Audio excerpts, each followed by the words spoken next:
Hello, everyone. Hello. Welcome to the Hippodrome for this very special occasion.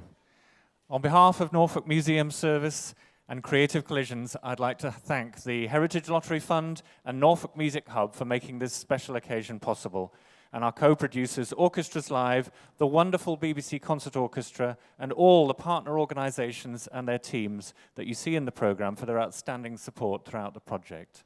All of these organizations generously gave of their time, expertise, and practical help, and in many cases, they did it all twice after the unexpected rescheduling. Most of all, I'd like to thank the 300 local young people who did the hard work. They researched the stories of Great Yarmouth in World War I and turned them so beautifully into an exhibition, creative art, music, drama, and writing. So without further ado, please sit back and enjoy Requiem, an act of remembrance. Bruce! Yes. There you are! Yes. There he is. I've been looking for you everywhere, Bruce. Oh. Listen, Bruce, you need to get yourself down to the enlistment office. And what on earth is he wearing? He looks like he's off on a jolly holiday and he's going to war. March on. Oh, well, if everyone else is, I suppose I better do. Right, back to it, you.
What's all this racket? What's going on here? Move out the way.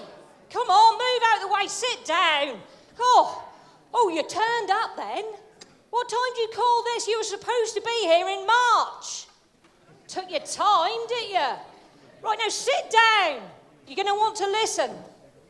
Right, I should introduce myself, shouldn't I? I am Mrs. Yarmouth. I am a cartoon character, from 1918, from the Great Yarmouth Mercury. I am meant to represent the average Great Yarmouth woman. Would you believe it?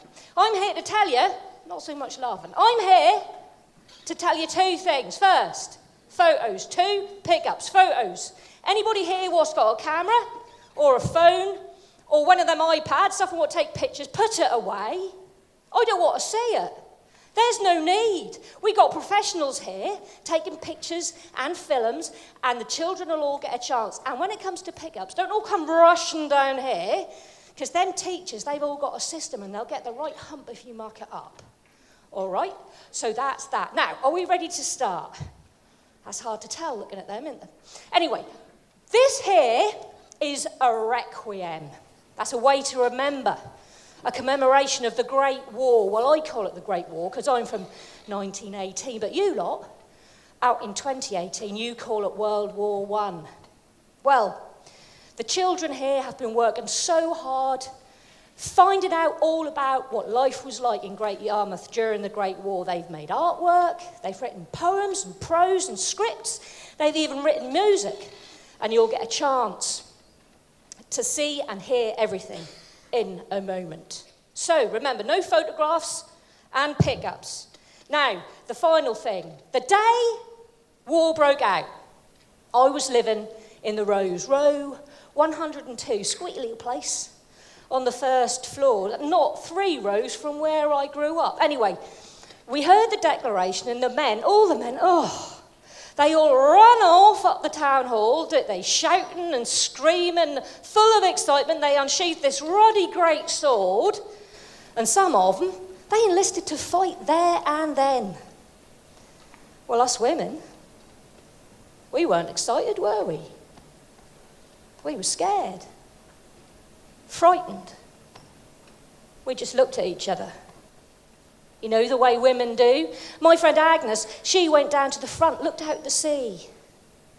Stood there for hours, she did. And her daughter, Audrey, she wept. And she held her boy so tight. Me? I just went home.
When you called, we gathered here together.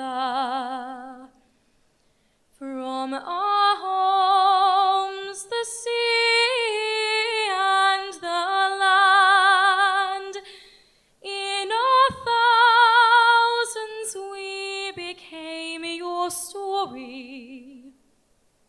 Our futures are your past. From the skies that fed our fields, from the seas that harbored hope, distant lands of blood, of mud, of desert, these became our final home.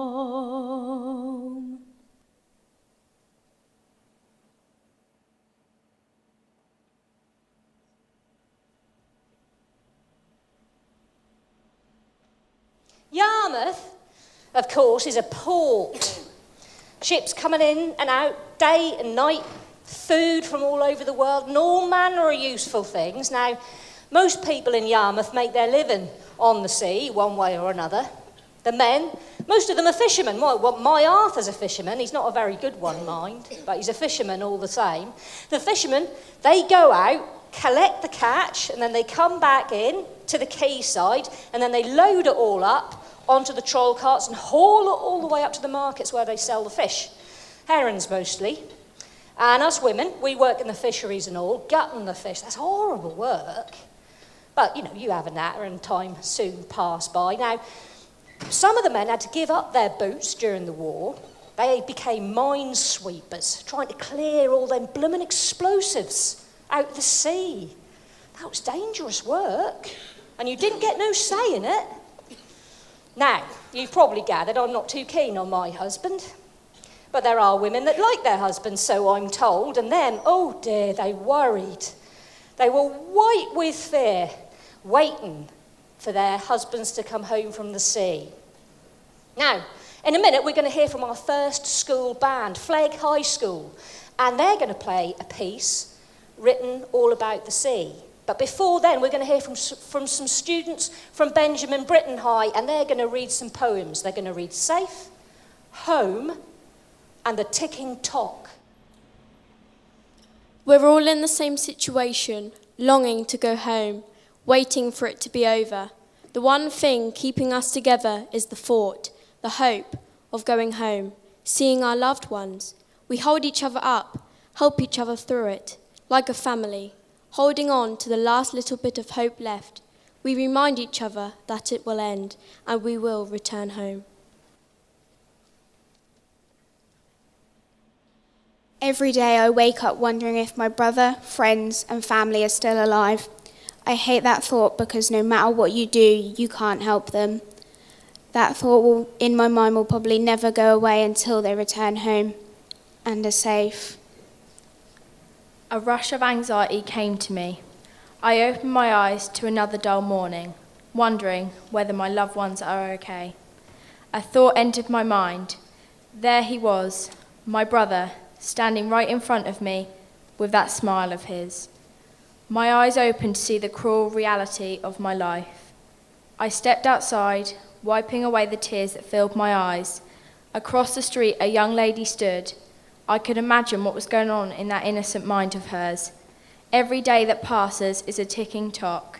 As the hours pass, I feel desperation to know where they are. I studied the town and realised that all faith and happiness that once lived was gone.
Some fear the loud screech of the siren. Some call it the siren of death. Some enjoy the closeness that comes between those left behind. I feel the constant fear of my loved ones not returning. The helplessness I feel kills me inside. The fear makes my stomach turn inside out. The closeness with others helps. We all just try and help the others believe their family will be coming home. That was Fallon's poem about the air raids. On the 15th of January, 1915, something happened here in Great Yarmouth what had never happened on English soil before. That all started with a noise, a low droning sound. We all ran outside. Well, my husband Arthur didn't. He stayed in bed, did he, the lazy beggar? But most of us, we ran outside to see what that was. And what I saw, I'll never forget. There was a huge, black airship, a German airship, a Zeppelin, bristling with bombs. 10 bombs in all were dropped that day, all along St. Peter's Plain. 2 people lost their lives, Samuel Smith and Martha Taylor. God rest their souls. That was the first raid of the war, but there were many more all over the country. But the very last raid of the war, that happened here in Great Yarmouth and all in 1918. But by then, we were wise to their tricks, weren't we? And a hero called Major Cadbury, he shot the bugger down. Now, we're going to hear from Ormiston Venture Academy, and they're going to play a piece inspired by the Zeppelin raids.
caused all this drama, men rushing about all over the place, all this heroics and this drama.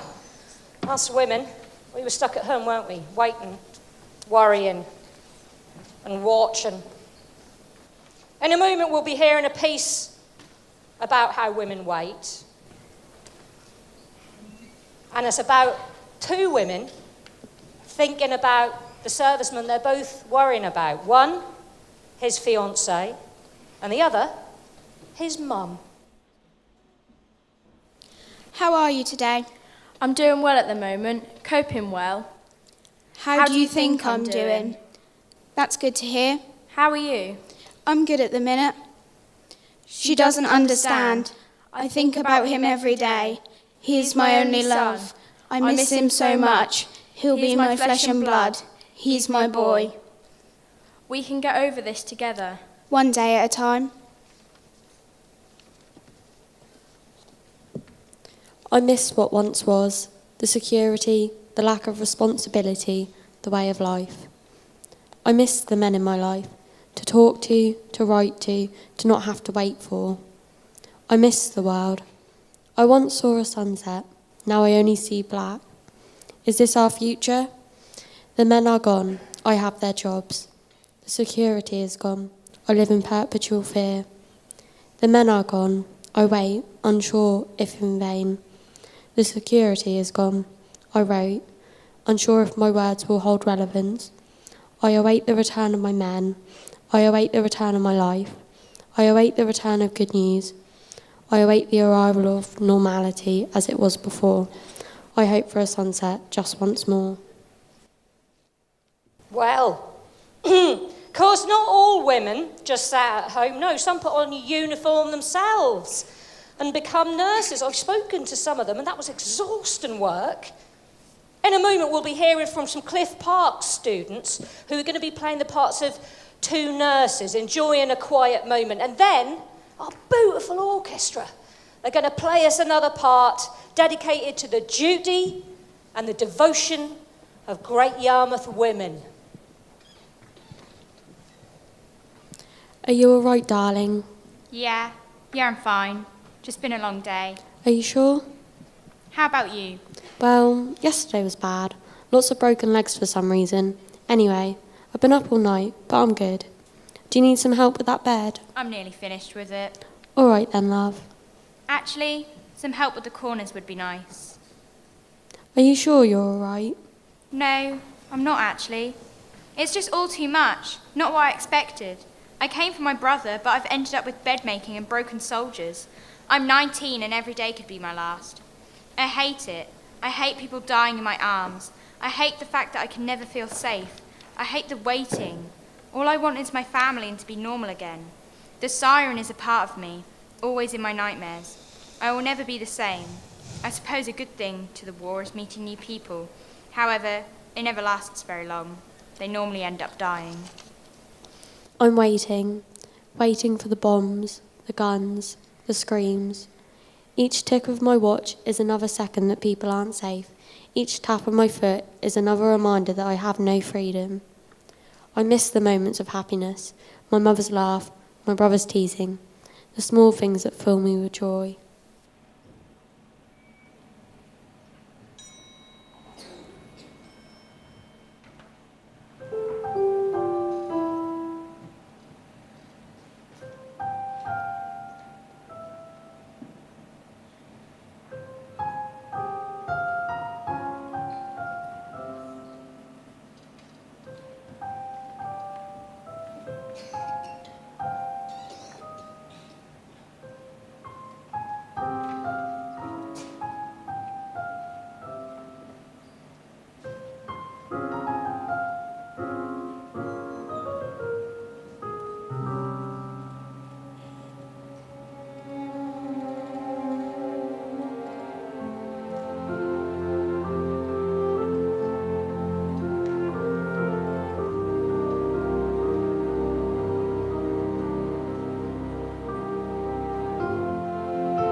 Not all men were lost at sea or in the air. Most were lost on the land, most in France, but some as far afield as Egypt and the Yemen.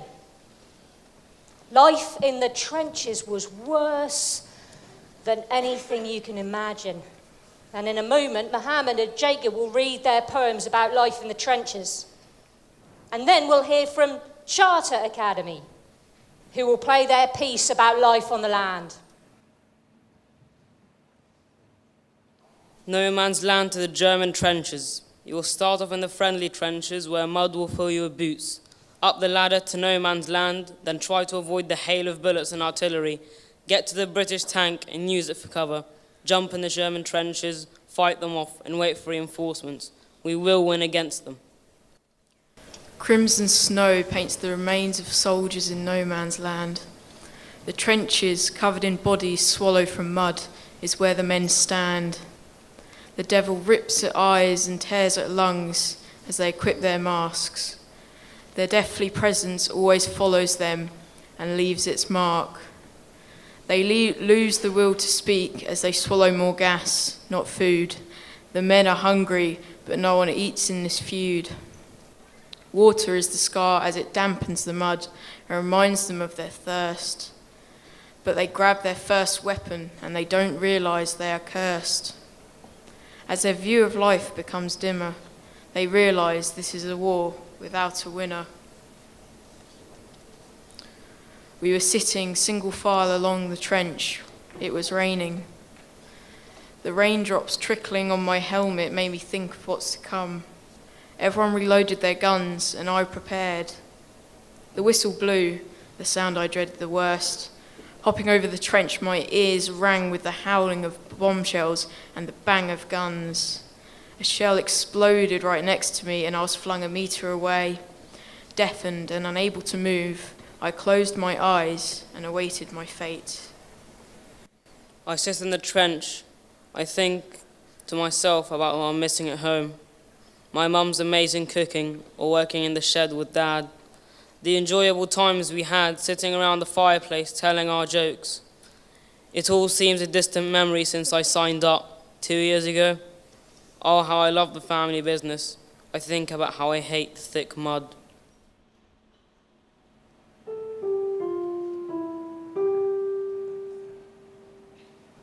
Watch them all go by, walking to the sun. People on their way, working on the land.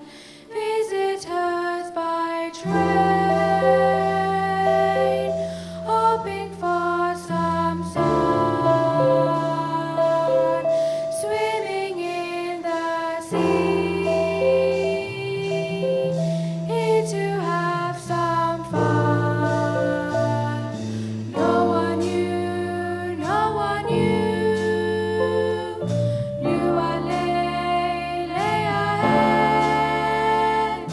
People on their way, they don't know what's ahead.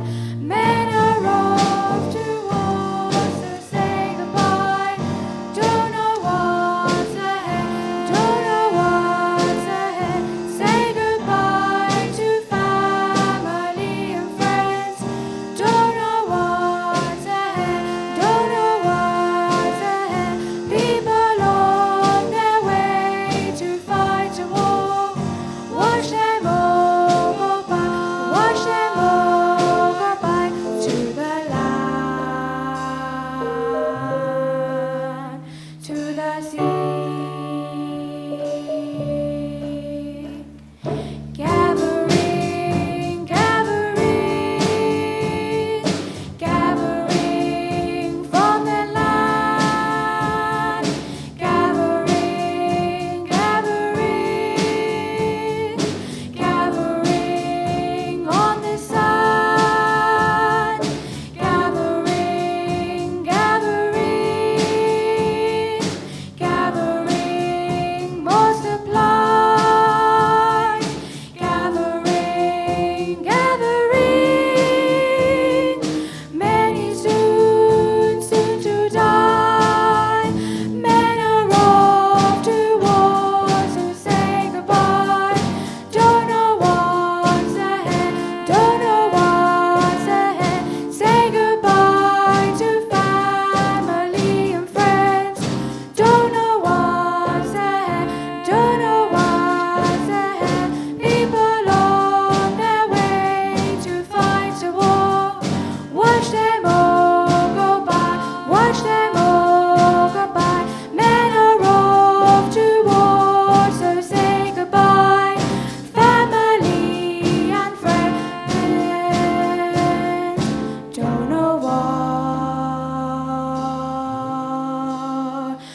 what's ahead.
My boy was just 16 when he walked off to war. Tall for his age, scrawny, like his father. He walked off to the train with his head held high and his boots too big. And when he got to the train, he looked back at me and smiled at me with that stupid, lopsided grin of his. But then for a second, his face changed. He looked older, serious somehow. But then the grin was back and he blew me a kiss. He'd never done that before. And now he wouldn't again.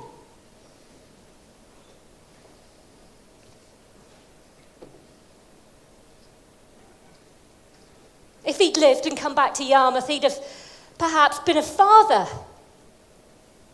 a grandfather. That chance was stolen from him and from me. But some did come back. And in the moment, we're going to hear a student's letter to her great-grandfather.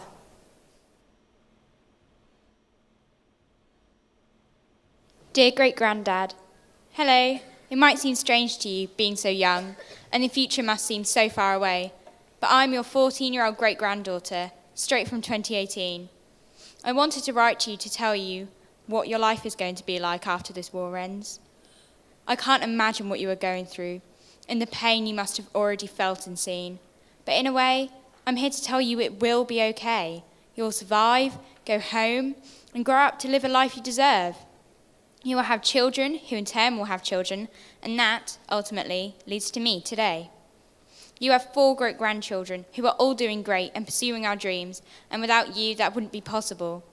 It might seem strange to you, but the struggles that you're going through now will help many generations to come. And for that, we thank you. But what is it like on the front line? Today, we only have pictures and certain accounts to gain some sort of perspective of the war. But the pain and death and heartbreak is difficult for anyone to try and fathom. It might seem like this war will never end, but it will. So keep going, we all love you, and know you will come home to happiness and joy. Thank you for everything. Well, the war did end, eventually, and they had a big memorial service up at the Minster. Archdeacon Lyle Carr, he did the sermon, and this is what he said.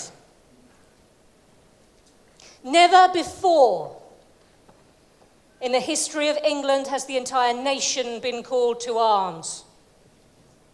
Never before has Great Yarmouth given with such utmost kindness of her best and her strongest. Please God, let our children and our children's children remember this miserable horror of a war. Tell them its glory is but tinsel and its pride a bauble.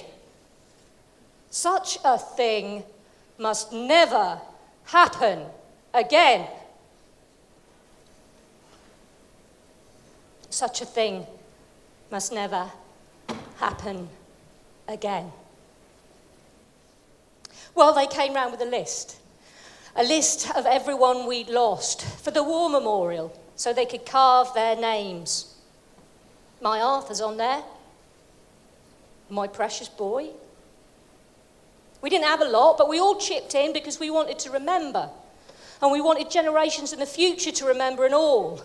Like the Reverend said, our children and our children's children.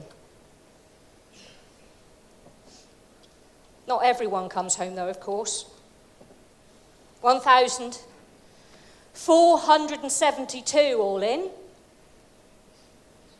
And their stories ended in different ways. They ended in France, they ended in Egypt, they ended in the Yemen, on boats, in the ocean, in planes, in trenches. But they all started in the same place. They all started right here and Great Yarmouth, our home. When we called you gathered here together, from your homes, the sea and the land, from your mothers, brothers, and your children, your futures quickly past. You return to lives now changed. You remain in seas and fields unknown. We remember. We are now your story. These are our streets. This is our home.